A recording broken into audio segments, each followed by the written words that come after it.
Hello everyone and welcome to today's video. In today's one we will cover the QUBE 500 FLATPACK, and it's not going to be basically a copy from the video where I covered the Master Liquid 240 Atmos, because this case is something completely different when we take into consideration going with AIO and case and everything that I usually do. But today we have a fully modular case, and not in terms of building a case from scratch and then placing the components. It has a different way, a different process, I would say, of building an entire chassis, an entire PC build inside.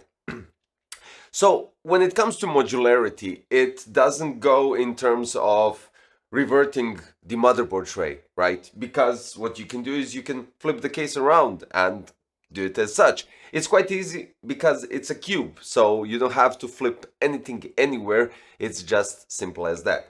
But what we have right here is a case that gives you a build process completely different than any other that we encountered so far. So when you start building and you start to check out the manual, you'll notice the difference. What is it? So you place your standard motherboard tray on the table, and guess what? You don't attach any of the side panels unless you place the motherboard. So it goes in a different way. You're assembling the case, but immediately you're assembling the PC build, because the side panels are placed additionally and after you're doing everything. Now, this case comes with 3 front and top panels. As you can see, I have the mint one right here, I have the pink one, and this is macaron or something, I don't know. They have 3 different colors, and you have 2 different colors of the back holder. You get the possibility to, I don't know, place some cables here, and you get additional possibility to mount, I don't know, let's put it this way, a headset hanger, 2 headset hangers, keyboard, anything you desire basically. It's really cool case because of these holes you have an option to do such, and you get those hangers inside the box to use them as you wish. Now this case is, apart from the modularity, quite interesting because it brings some other stuff to the table with not just the building process, but still you have loads of cable management possibilities at the back because of the nice space, and you can reroute everything, use the zip ties to tie up the cables, and basically rearrange everything properly. Now, as you can see from the close-ups, I placed the PNY GeForce RTX 4070 Ti White Edition, and I do need to mention all the parts that are inside because you'll see why. We have the Cooler Master NWE Gold V2050 watts. Then we have the, as I already stated, Master Liquid 240 Atmos and full ATX motherboard. This is ASRock B650E Steel Legend. And why did I mention all these parts? Well, it's important for you guys to notice that the power supply for this chassis is a bit too big. And if you notice from the close-ups, I flipped it in the opposite direction, and that isn't correct for this case, because the intake for the power supply should be from this, and exhaust should be at the top. What I did is intake from the inner part of the chassis, and the thing is, the reason for that is because of the length of the power supply. The cables that I use for this build, since this is a modular power supply, are actually colliding with the GPU. And this is the reason why I had to revert it. Now, also the 240 is a bit touching the power supply. So you do need to combine these things properly. You can fit an ATX power supply, but much shorter in length. This is way too long for a longer sized GPU, specifically since we're talking about the RTX 4000 series. And I flipped it because on this part, as you can see from the close-up, I'm not using any cables since it's a modular power supply. I'm using only 12 VHPWR, 24 pin and 2 EPS.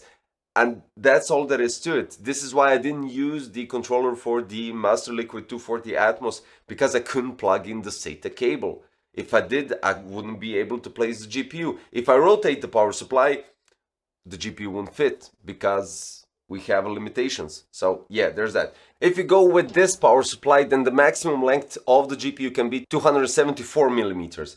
If, for instance, and this is a good solution, if you want to go with a high-end RTX 4000 series, but you still need to power it up, right? I would suggest going with their SFX power supply, so the V1100, which is much smaller power supply. You can use all the cables. It barely touches the GPU even with the cables, and it fits perfectly fine inside the case. So try to, manage everything all together to grab the maximum of your GPU and still have enough space to place the 240 at the top without touching the power supply. So regardless of that, that's the only issue that I encountered here, and it's not an issue for the case, it's not an issue for the power supply or anything. You just need to take into consideration the dimensions, and I wanted to state that, just so you know.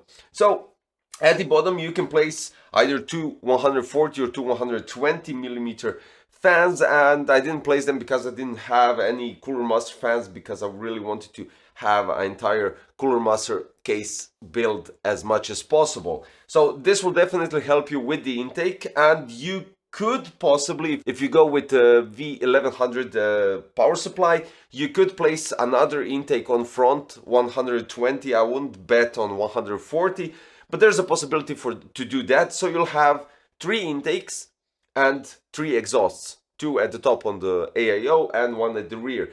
This is good because it gives you more airflow, even though the case is risen from the table for 1 centimeter, but still gives that airflow first for the GPU, then for the radiator at the top, and the exhaust really actually does the only job that it needs to exhaust the hot air from the chassis. So this will definitely benefit the thermals on your GPU and on the processor, regardless of the cooling. Without a doubt, that will lower it down for at least 5 to 6 degrees Celsius on the GPU, and you'll definitely notice some difference on the CPU thermals as well. Now also this case comes in full white and full black, so you have 3 options. You can go with these where you can change the panels, the front and top one. You can go in entire black case, and you can go with entire white case. So it's basically all up to you to decide what color scheme suits you best. Now when we're talking about specifications, of course, it says here you could go with 280mm water cooling solution. If you go with a smaller power supply, definitely 172mm of height for the air cooler, 173mm for the ATX power supply, and you can fit an E-ATX motherboard, but most likely this is with the SFX power supply or a smaller one or a thinner one. Regardless of that, you have 3 positions for your power supply to adjust, so you can fiddle around there as well to give you more space at the top, giving you more space for your AIO. And this is where it comes into play, where you use SFX power supply, which is much smaller. You get more space for your AIO, you get more space for your GPU, and you can nicely reroute the cables at the back. And GPU maximum length can go up to 360, which means that you're losing the front intake fan if you go with an SFX and all the other stuff that I mentioned. Apart from that, you get, it's something like NR200P. You get a side grill where you can mount your AIOs on the side, which gives you an option basically to ditch the top side and use, I don't know, fans as an exhaust, place the radiator on the side and reroute the cables, well, the tubes, directly to your CPU, and gives you an option to use it as such. You can go up to 4 times 3.5-inch hard drives and up to 3 2.5-inch SSDs. On front, the I/O panel, USB ports, we have 2 USB 3.2 Generation 1 Type A, 1 USB 3.2 Generation 2 x 2 Type C, one 3.5mm jack, and we have a power on button. We have one 120mm cycle flow addressable RGB fan, which is 1800 RPMs. At the back we have quite nice space, as already stated, for the cable management, so 29 to 32mm, which is loads of space, really loads of space. And then we go to the benchmarks. Now you've seen that with Atmos 240, but I'm going to repeat them just in case. So what I would say is that the cooling for the CPU, this is 7600X paired up with 4070 Ti. The CPU went up to 82 degrees Celsius in the 64 Extreme Editions. It's a stability test. Clock speed went up to 5450 MHz and the GPU went up to 67 degrees Celsius. Now, if we place additional fans for the intake, I would say that the GPU would be around 63 to 64 and the CPU would be most likely around 80. Cinebench is what really interested me, and we got thermals for the processor from 80, 81, 82, and for the next 7 tests, it stayed at 83 degrees Celsius. Now, this kind of gives us some sort of a feedback, but you'll notice it with the clock speed. So first test, 5375 megahertz, and every single other. So next 9 consecutive tests, 5350 megahertz. And the benchmark scores were there as well, 14,700, varying over there. But it didn't go way too high in one benchmark, and it didn't go way too low. So everything that you see right here in these graphs is consistency and reliability, which gives you like something that you can count on throughout your workflow, throughout the gaming, and you'll be receiving regular and stable performance throughout the whole build. So check it out. We have dust filters on top, on front, and on the bottom, so you can remove them. The panels can be easily removed. This hinge at the back, you need an Allen wrench, which you get inside the box, and you do need to fiddle around a bit, but basically when you do it once, you'll most likely never change it again, and that's all there is to it. It's quite nice building experience, I would say. It's a bit different than you're used to when we're talking about modularity in general, because when you're building the case, as already stated, you're building the PC at the same time. You're not building the case first and then placing the components inside.